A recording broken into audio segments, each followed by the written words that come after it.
بسم اللہ الرحمن الرحیم۔ محترم ناظرین، نصیر احمد شیخ آپ کی خدمت میں حاضر ہے اور آپ دیکھ رہے ہیں N Express H D T وی۔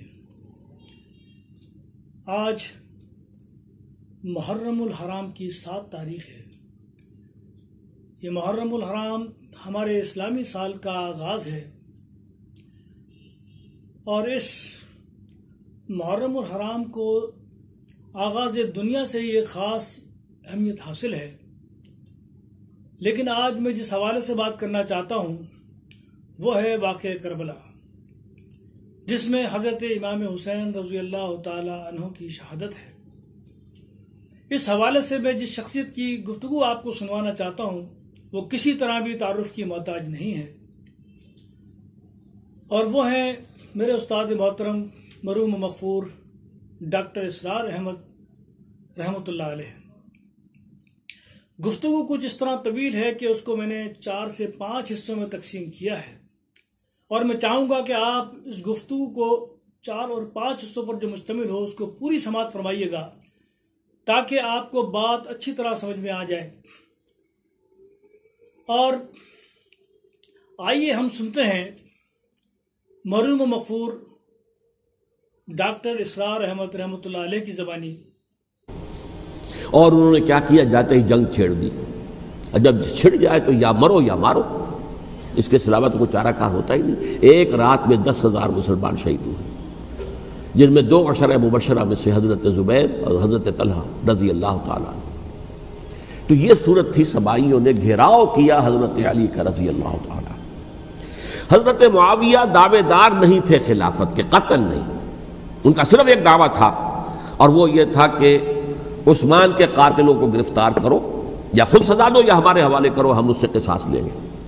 اس لیے کہ قبیلہ بنو امیہ کا تھا اور حضرت امیر معاویہ بنو امیہ میں سے، تو ایک خاندانی طور پر جو ہے ہم قصاص لیں گے ان سے جنہوں نے قتل کیا ہے حضرت عثمان کو۔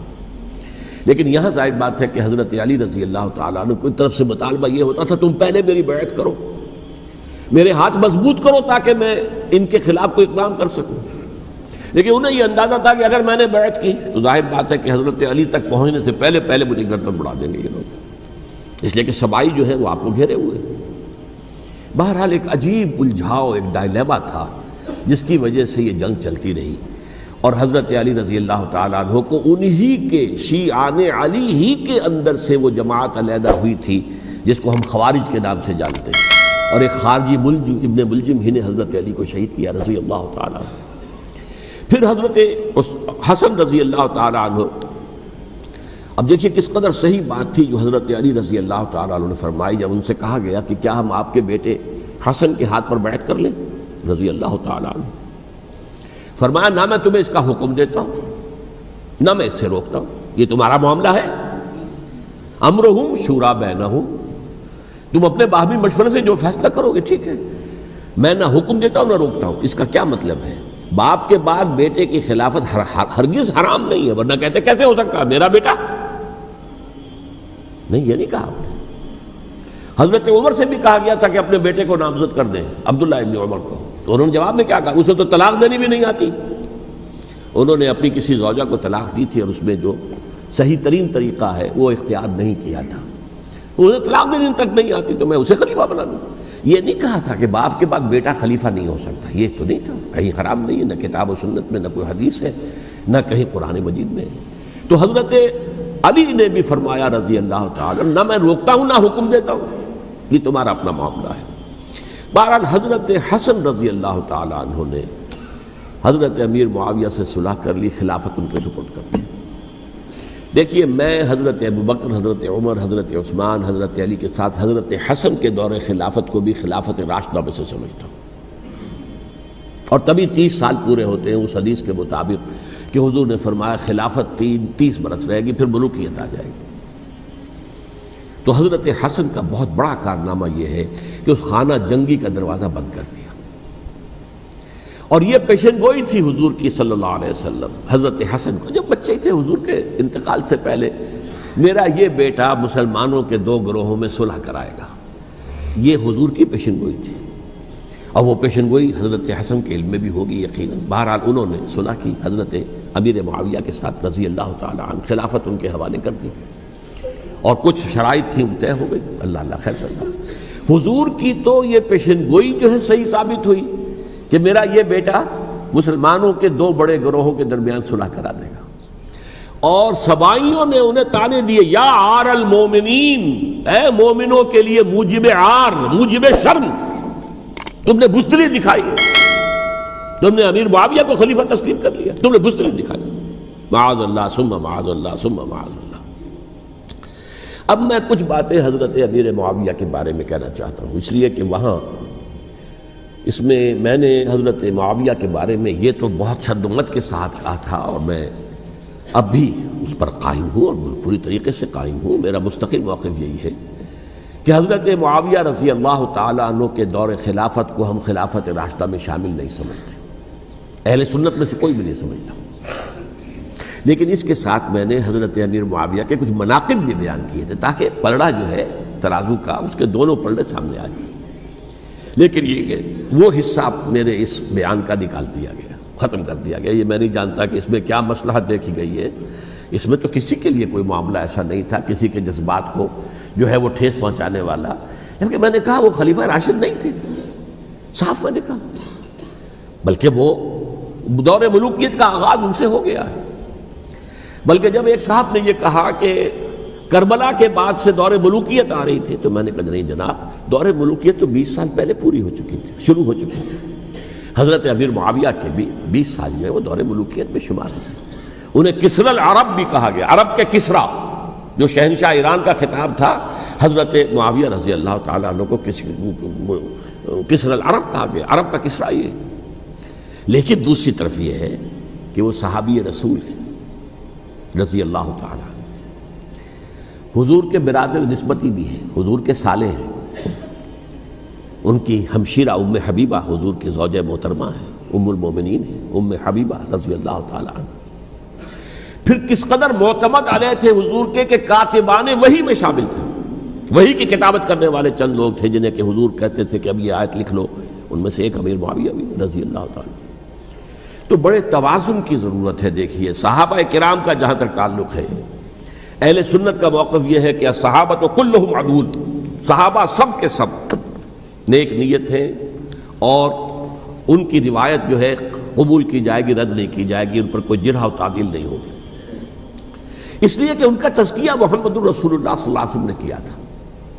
لہٰذا یہ تو ہو سکتا ہے کہ کسی صحابی سے کوئی خطا ہو جائے، لیکن وہ خطا اجتہادی ہوگی، نیت کی خطا نہیں ہوگی، نیت کی غلطی نہیں ہوگی۔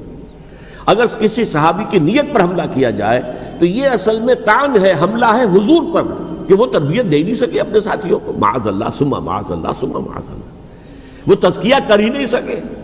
3 جگہ جو قرآن میں آیا ہے یتلو علیہم آیاتہ ویزکیہم، تو کیا تزکیہ کیا؟ اگر ان کے قریب ترین ساتھی جو تھے، اگر ان کے اندر بھی بدنیتی تھی اور دنیا کی طلب تھی اور دنیا کے اندر اقتدار حاصل کرنے کا جذبہ تھا، تو پھر کیا تزکیہ کیا؟ معاذ اللہ ثم معاذ اللہ۔ لہذا صحابہ سب کے سب عدول ہیں، اور ان سے اختلاف ممکن ہے، لیکن ان کی نیت پر حملہ نہیں ہو سکتا۔ تو حضرت امیر معاویہ کی شخصیت ایک چیز ہے، آپ کا دور خلافت دوسری چیز ہے۔ شخصیت کے اعتبار سے صحابی رسول ہیں، برادر نسبتی ہیں حضور کے صلی اللہ علیہ وسلم، اور پھر یہ کہ اس قدر معتمد علیہ ہے صحابہ میں سے کہ وہ کاتبان وحی، یہ عام آدمی کے کرنے کا کام نہیں تھا جو وحی کی کتابت کرے، اللہ کے کلام کی۔ البتہ یہ ہے کہ جیسا کہ میں نے عرض کیا، ان کا دور خلافت راشدہ نہیں ہے، وہ ملوکیت کا دور ہے۔ یہ میں نے جیسا کہ عرض کیا، میں نے ایک صاحب نے جب یہ کہا کہ ملوکیت شروع ہو رہی تھی، میں نے کہا شروع نہیں ہو رہی تھی، ملوکیت تو 20 سال پہلے شروع ہو چکی تھی۔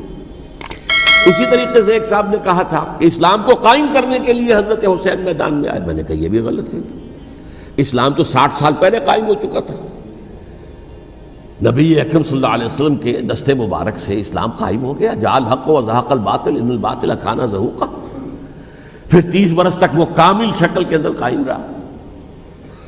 تو اسلام جو ہے وہ جو ہے در حقیقت اب قائم کرنے والی بات نہیں تھی، البتہ اس کے اندر زوال شروع ہو گیا تھا، اس زوال کے عمل کو روکنے کے لیے حضرت حسین میدان میں آئے۔ یہ ایک چیز کو صحیح تاریخی پرسپیکٹو میں رکھنا، تو تو جس طرح سے دین کو قائم کرنے کے لیے دیکھیے قائم تو کیا محمد رسول اللہ صلی اللہ علیہ وسلم والذین معہ رضی اللہ تعالی عنہ انہوں نے کیا تھا.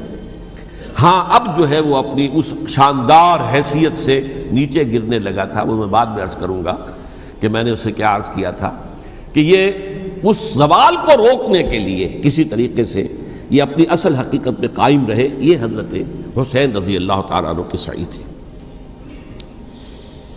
اچھا حضرت امیر معاویہ کے جو 20 سال ہیں وہ پورے امن سکون اطمینان، کوئی جھگڑا، کوئی فساد، کوئی اختلاف، کوئی باہمی فانت جنگی، کچھ 20 سال. یہ بھی تاریخ کی بڑی چشم کشا حقیقت ہے جو عام طور پر لوگوں کے علم میں نہیں ہے. سبائی بھی دبکے رہے. حضرت امیر معاویہ کی حکومت اتنی مضبوط تھی، کنٹرول، کہ ان کو کچھ سر اٹھانے کا موقع نہیں ملا.